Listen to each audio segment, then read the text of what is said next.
Hi again, it's G and Yanka with amazing parenting and a few thoughts that we'd like you to think about today related to the topic of love and fear. Yes, love and fear stand in opposition, although I like to use the word connection rather than love in this situation of parenting, because as parents, we all love our children, mostly, right? And Speak for yourself. Right. I think all parents love their kids. yes, One and way we or all another. want the best for them, right? But sometimes we are not quite sure how to achieve it or what really is the best for them. That's why I use the word connection rather than love. Mhm. Does that make sense? It does make sense. I think you're motivated, you're driven by one or the other of these two opposites, the love and the fear. Perhaps we can look at it as two sides of the same coin. For me, there's no real middle ground, there's no open space, there's no neutral territory.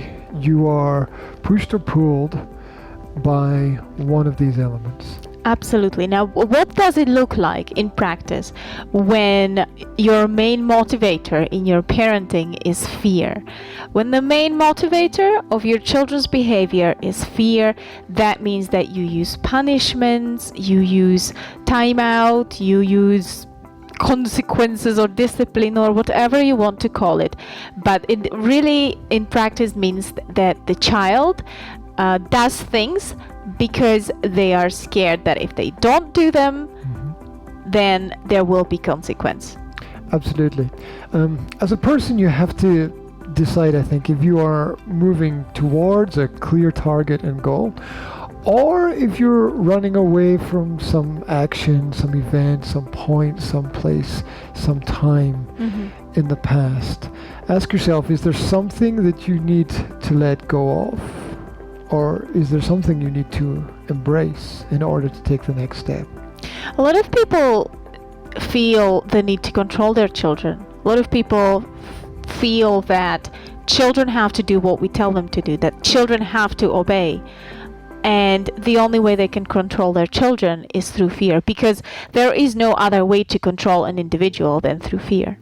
Yeah, both love and fear are very powerful.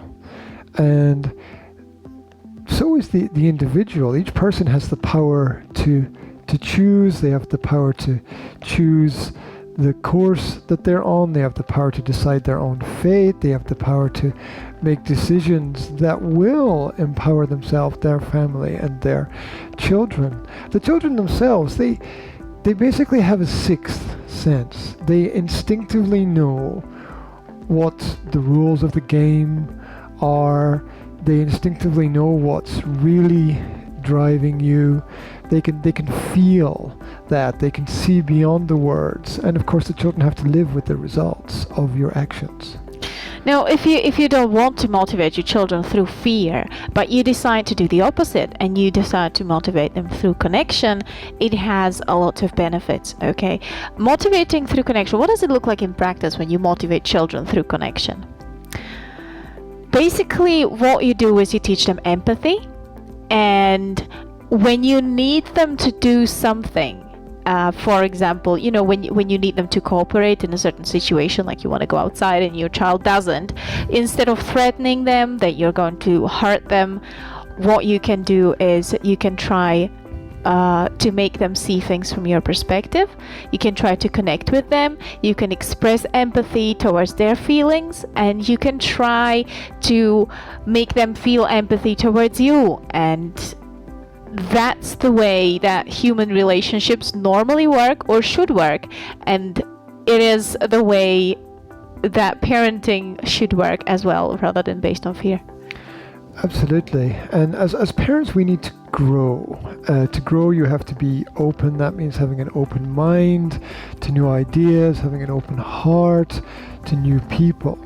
Now, if you can embrace the positive aspects of love, then you will find that as you grow, these aspects kind of nourish you in a little bit, and so they guide you. And from the other side, if you're leading by fear kind of feeds on you.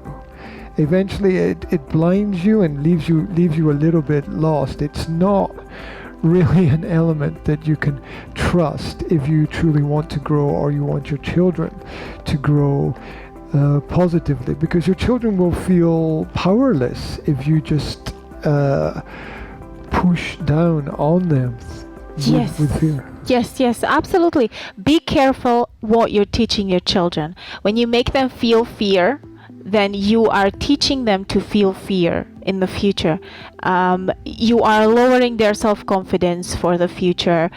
You are taking their self-control away from them.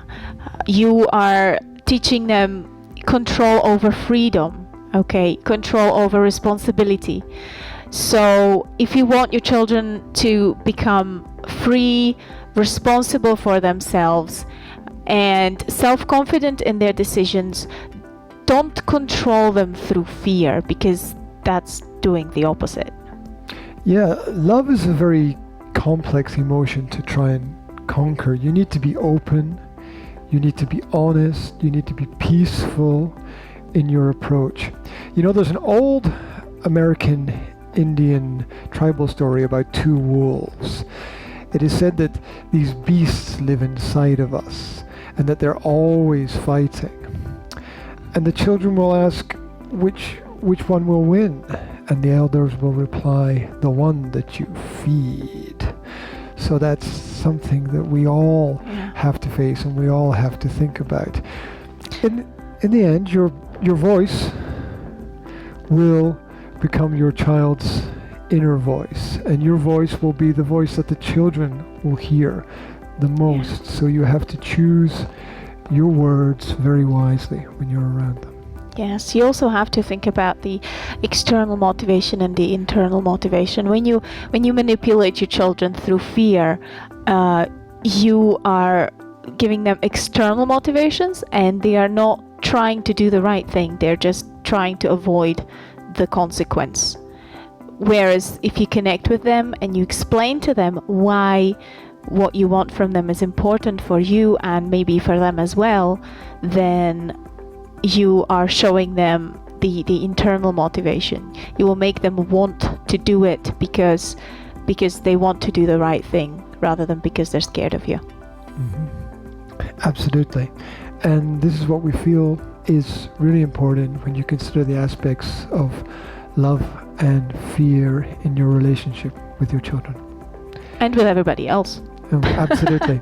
If you'd like more information about what we do, you can catch up with us online.